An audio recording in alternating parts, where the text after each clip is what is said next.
Hello and good afternoon to our faith and healing presentation. I hope and pray that you are being blessed by the messages that we are bringing to you every single week on faith and healing. And as always, we remind you that the intent of this program and presentation is not meant to heal, to treat, or to diagnose any diseases that you may have. We always encourage you to work along with your medical care professionals.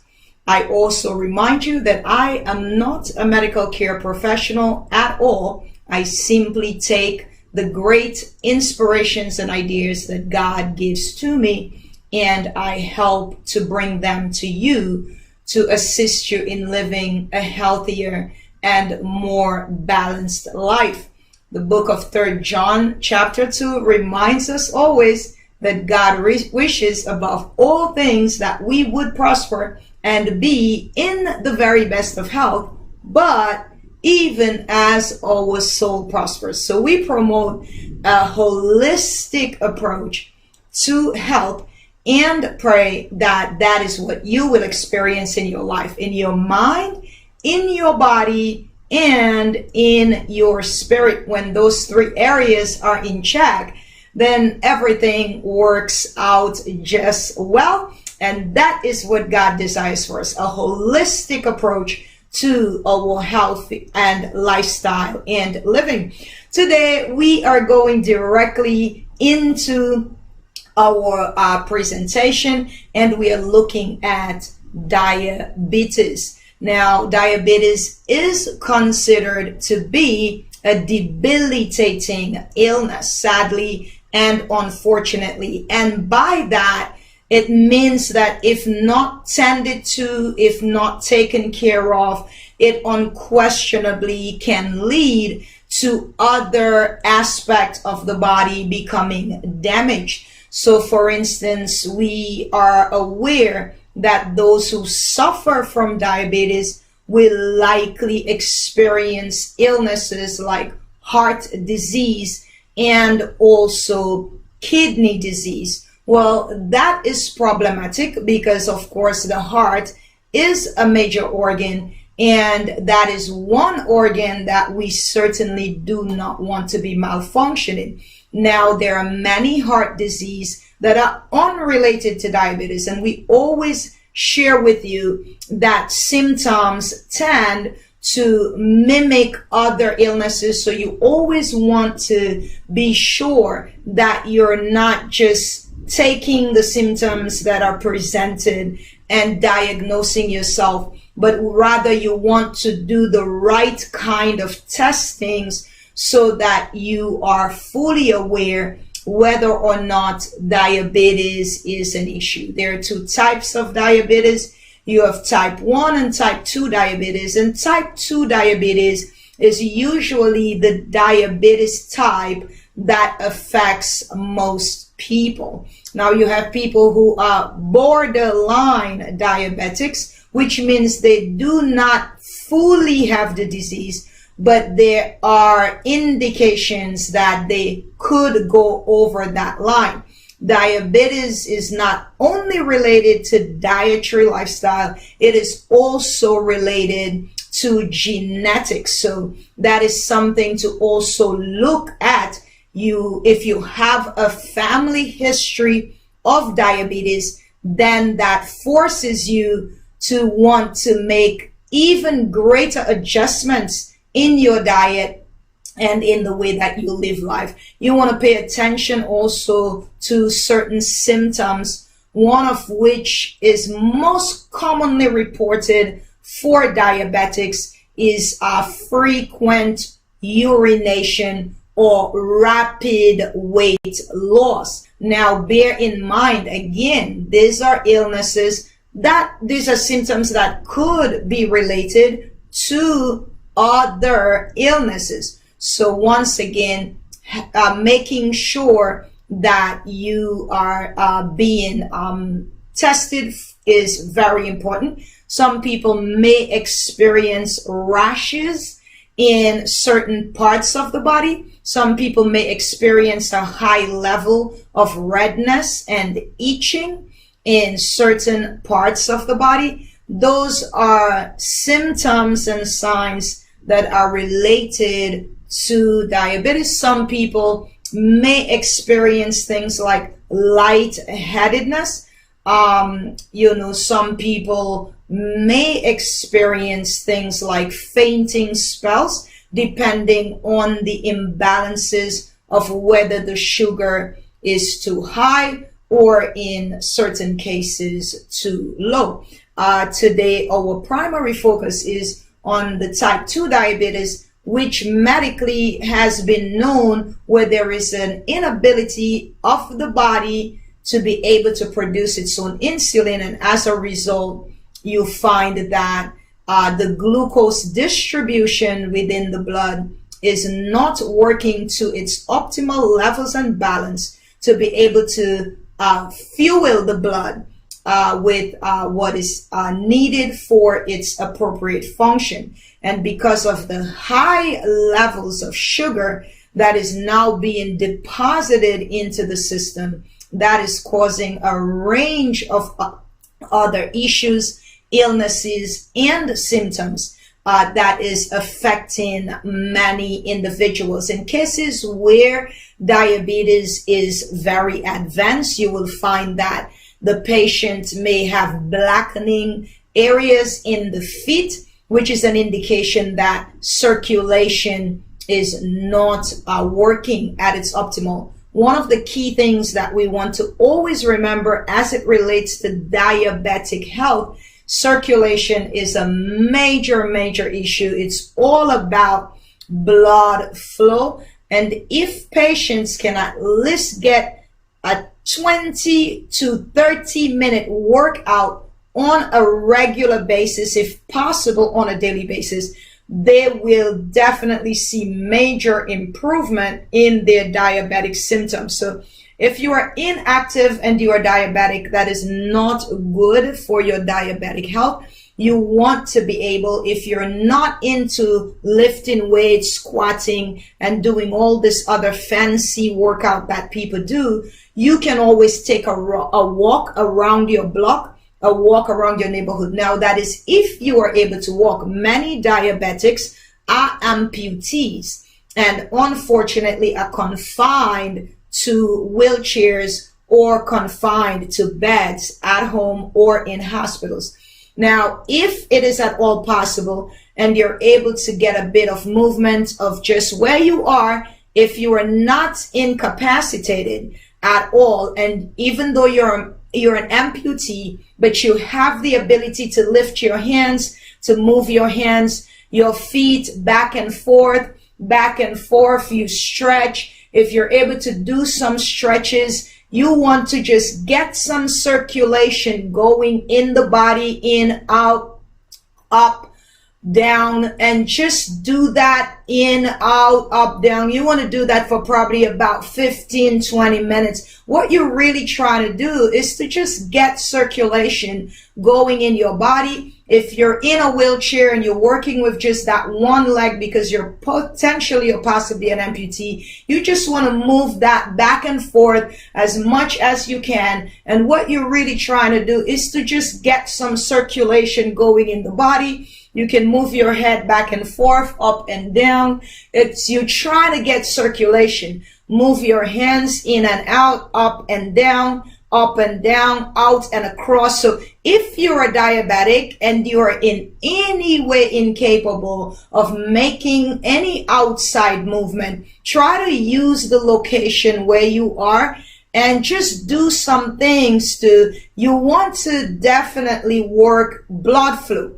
If you're a diabetic, exercise is extremely important because circulation and diabetic health, they go hand in hand. So these are some of the things that you want to remember if you are diabetic. If you're diabetic, you also want to drink a lot of water. You want to keep the fluidity in your blood. You want to make sure that your blood is flowing very nicely, very smoothly. But above all, you want to keep it purified. You want to keep it pure. But above all, because diabetes has a negative impact on kidney health, you want to make sure that your kidneys are properly flushed and hydrated so that it is making, letting the waste come out of the body. Keep the kidneys hydrated, keep them functional, and the only way that you can do that is with water. So if you're diabetic and you're drinking a lot of soda,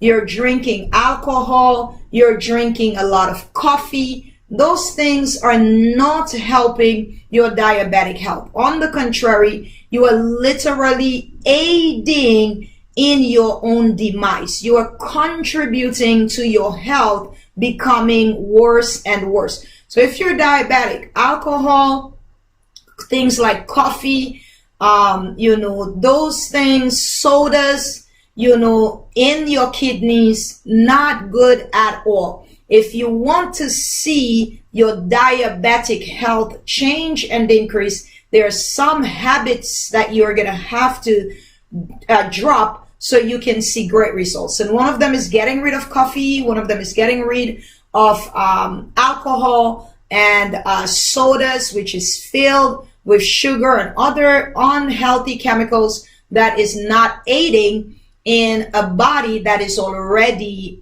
being vulnerable to attacks based on diabetic symptoms. So the heart, the kidneys are two organs that are greatly impacted by the issues of diabetes. So if you're a patient, if you're a diabetic patient, you want to take care of the heart and you want to take care of the kidneys.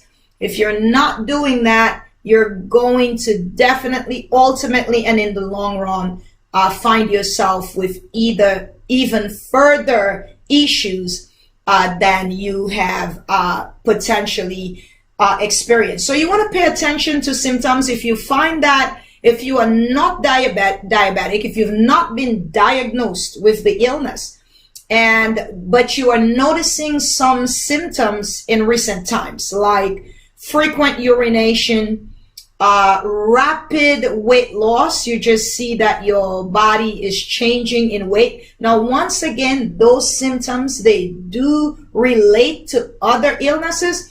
So there are certain tests that you want to do. One of the tests that you want to do when you visit your doctor, if you're experiencing those symptoms, you want to do an A1c test. That is the test that determines the level of sugar in the blood. So for instance, generally when we do our annuals and we go to the doctor, they will do the sugar test right in the office and they will poke your finger. And if you didn't fast the night before, meaning you ate before you came to the office, that is going to alter your sugar level at that moment. Now, a healthy sugar level should, be in the range of, say, 100. Although, that could go up to things like 130, still be considered normal. So in the office at the doctors, they will do that test. But what that will determine is really where you are probably on that day or in recent days. However, the A1c test, which is the test you should really be asking for, will determine the consistency of sugar levels in your body over a period of at least 3 months. And if your numbers are showing consistent for 3 months and the A1c numbers, a normal range should be at least 5.7 and below. Now, there are some reports, medical reports, that will tell you they want it to be at least below 5. Some reports even will say below 7 is okay. But when you begin to climb into 6, 7 numbers, they begin to look at you as borderline for diabetes. So you want your A1c numbers to be, again, medically it is stating. And those numbers, by the way, they do change over time. So you will find that maybe 5 years ago, 3 years ago, medical research said, if your sugar level is 6, then you're diabetic. But now they're probably saying, well, if it's a little over 6, you're not diabetic until you get to 7. So research changes, but as of now, to my understanding and with the research that I have done, it appears that 5.7 is considered to be normal. Anything higher than that, and especially when you're climbing into numbers like past 6, 7, and above, they're looking at you in the range of borderline and diabetic. So you want to definitely ask when you go to the doctor for an A1c test, and that will determine the truest and most accurate results for your sugar levels that will let you know whether or not you are truly diabetic. Well, today with that information, I am looking at with you 3 things that you can do at home and that you can even do in collaboration with your your medicines, and doesn't have side effects or interfere with your medication in any way. And we are looking at apple, we're looking at aloes, and we are looking at cinnamon. You can get the cinnamon powder. Those are all sugar balancing foods and treatments that you can do at home. So once again, if you're diabetic, you're on medication, you're already taking medications at home by your doctor, there are some natural things that you can add to your treatment regimens with your medical care professional that is not harmful to your medication, meaning it's not going to interfere with your medication, or except for the cinnamon powder though. I will say that when you do take the cinnamon powder, because it has a tendency to greatly affect sugar levels, it might be wise to space it out, maybe between 2 hours or so of your actual medication. So I do want to make a note of that. With the cinnamon powder, you do want to space it out with your diabetic medication, and that is because it is that effective that it certainly will allow the sugar to come down. And if you're already taking something that is dropping your sugar or balancing it, then you don't want to take something that is going to make it even lower. However, the cinnamon powder is really a great natural balancer in sugar levels. So the first thing that we're going to do right now is I have in here some aloes, and orange juice is also very great for diabetics. So I have juiced, squeezed some fresh oranges. So I squeezed those myself, and you'll see right here how it looks very rich and it's pretty, it's naturally sweet.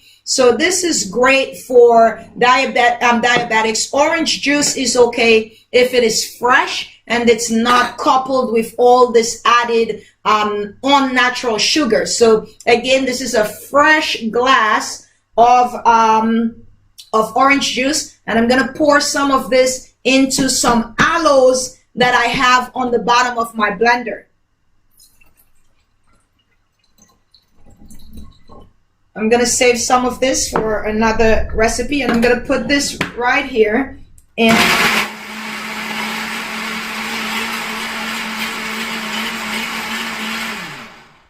so what I just did was I have blended some aloes with some orange juice, because aloes, it is bitter and you probably might not like the bitter taste. So you can add the orange juice to it. And that way it allows it to just be a bit less bitter. So I can tolerate this without turning my face and making all these faces because it's so bitter. So this is what your mixture would look like. You can have that every morning, every other morning. There are 7 days in the week. And aloes is a super plant, and it has powerful sugar balancing effects. So if you're diabetic, aloes. The root looks like this, so you can get it in your local supermarket. Some people use the supplements. If that is easier, then you can get the natural supplements that is not filled with all these added things. But here, you definitely can get the aloe roots in the supermarket, and you can just cut the inside, but you don't want to cut it too deep into the skin so you don't get that yellow part of the aloe, because that part is not great to use. So you want to just use the fleshy part that is closer to the surface. And you blend it with some orange juice, and there you have an everyday natural treatment for balancing your sugar at home. So again, aloes, the aloe gel from the roots, you put it in a blender with some freshly squeezed orange juice, and that is one of your at-home natural medicines for diabetes. Also, you can use your orange pulp. Rather than throw the pulp away, you can use your aloe, the orange pulp, and you can add some aloes to it, and you can turn that into a little dessert. Once again, you're eating to live. You're eating to heal your body. You're eating to treat your body. You're eating to make your body better. So you can use your pulp, the orange pulp that I squeezed. I've put it in there, and you add a bit of aloe gel. You mix it up, and you eat that, and you turn it into a little dessert. You're eating to take care of your kidney, your heart, and put diabetes in check. So this is one of the at-home treatments. Well, apples are a powerful source of, diabetic health, because it is filled with fiber. And fiber, as we all know, if the body has moderate and adequate amounts of fiber, it will fight many illnesses like cancer, inflammation. So that's why apple is such a superfood, because it is loaded with antioxidants, which destroy those free radicals that has a tendency to damage cells in the body. But above all, it also has properties that balances sugar levels, and that is mostly because of the high fiber content, which is an absolute source of good health. And right now, we're just going to juice. If you are diabetic, I would say 2 apples are sufficient for you to be able to experience the kind of health that you would. So I'm about to turn on my juicer and to get some juice from the apple.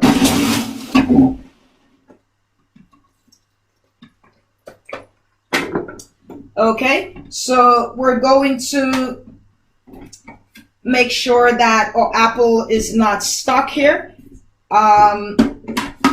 Let's see. Well, so we have some apple juice. I'm going to pour the rest of my orange juice into some apples that I have here. That's another apple recipe that you can come up with. Rather than just have the bland apples, you can use the apple juice, and you can pour it into your apples, and you can turn that into a nice apple salad. You can also pour your apple collection into your orange and into your aloes, and you can make that into another mixture of a drink. That is really amazing.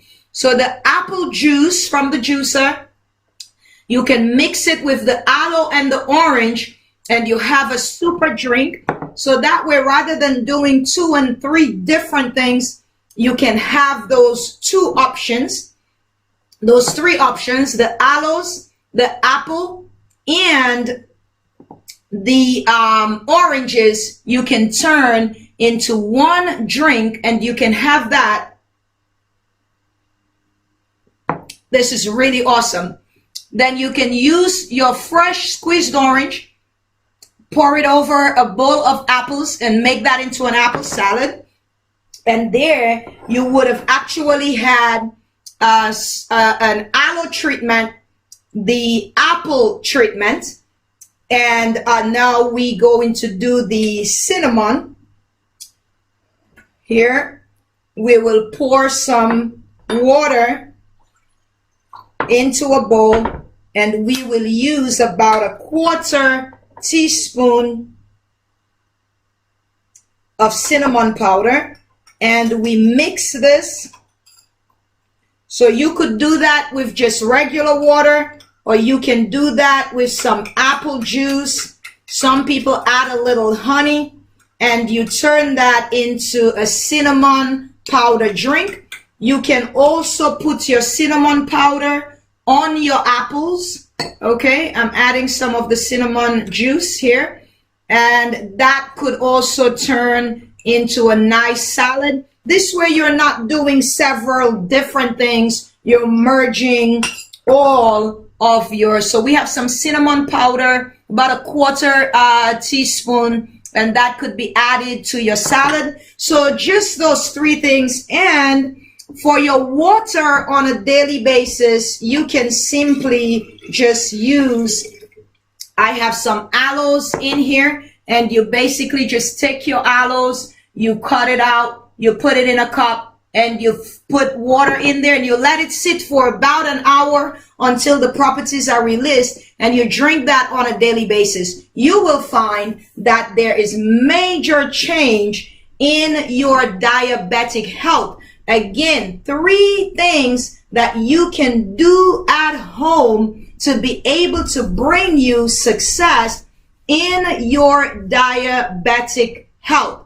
Aloes, which is a superfood loaded with properties that are powerful in balancing sugar levels. And we showed you how you can use that. Apples, because of its high fiber content, also allows diabetics to have great success with the kidneys and also with the heart, because apples are also great for those organs.